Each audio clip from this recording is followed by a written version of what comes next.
구약에서 하나님의 축복을 받은 사람을 언급하자면 수도 없이 많겠지만 그중 아브라함은 단연 손꼽히는 인물이 될 것입니다. 하나님께서 아브라함에게 본토 친척 아비집을 떠나 내가 내게 지시한 땅으로 가라고 명하셨을 때 그가 살던 하란이라는 땅은 그에게 익숙하고 안전한 땅이었습니다.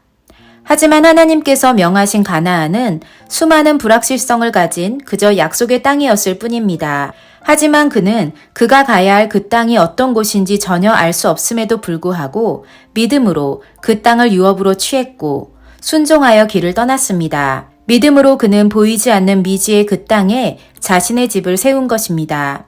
이런 그의 믿음은 소금 같은 역할로 비유되는 그리스도인의 삶에서 그 의미가 분명해집니다.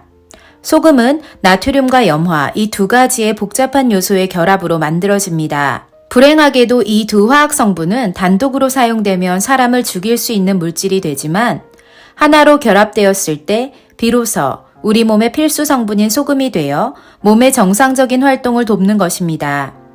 이와 마찬가지로 아브라함이 받은 축복 역시 하나님의 약속을 붙잡는 것과 믿음으로 행하는 것, 이 두 가지가 완벽히 결합되었을 때 비로소 가능했습니다.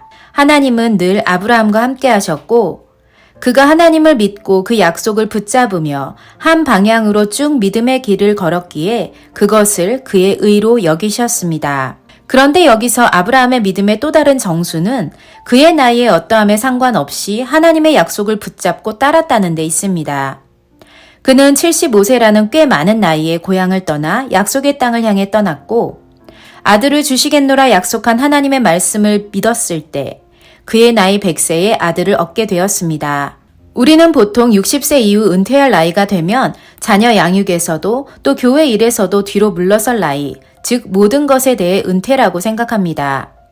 하지만 성경에서 말하기를 하나님은 그분의 영을 모든 육체에 부으사 자녀들은 예언하고 젊은이는 환상을 보고 늙은이는 꿈을 꿀 것이라고 말씀하십니다. 하나님의 영은 차별이 없으시기에 남녀노소 관계없이 그분의 꿈을 부어주시며 그러기에 영적인 일에 은퇴란 없습니다. 아브라함의 이야기를 통해 우리는 우리의 믿음, 우리의 선택, 우리의 꿈, 그리고 그 꿈을 향한 걸음이 후손들을 축복의 삶으로 인도할 수 있음을 보게 됩니다. 그런데 안타깝게도 정반대의 방향으로 후손들을 인도하는 경우도 있습니다. 지금의 북한을 있게 한 김일성은 장로교 집안에서 자랐고 할아버지가 장로교 목회자였으며 그의 아버지는 선교사가 세운 학교에 다녔고 또 교회의 장로였습니다. 하지만 이 장로교 목사님의 손자는 훗날 독재자가 되어 수많은 크리스찬들을 죽이는 인물이 되었고 그가 세운 나라는 지금도 더 많은 사람을 죽이기 위해 파괴적인 무기를 개발하고 있습니다. 한 사람이 하나님을 거스르기로 결정하고 난 후 그 아들 또 그 손주에 걸쳐 사악한 길을 걷게 된 것입니다. 한 사람의 영적인 삶과 그 결정이 그 자신뿐만 아니라 후손들의 영적 삶의 방향에 절대적인 영향을 미치고 있음을 봅니다.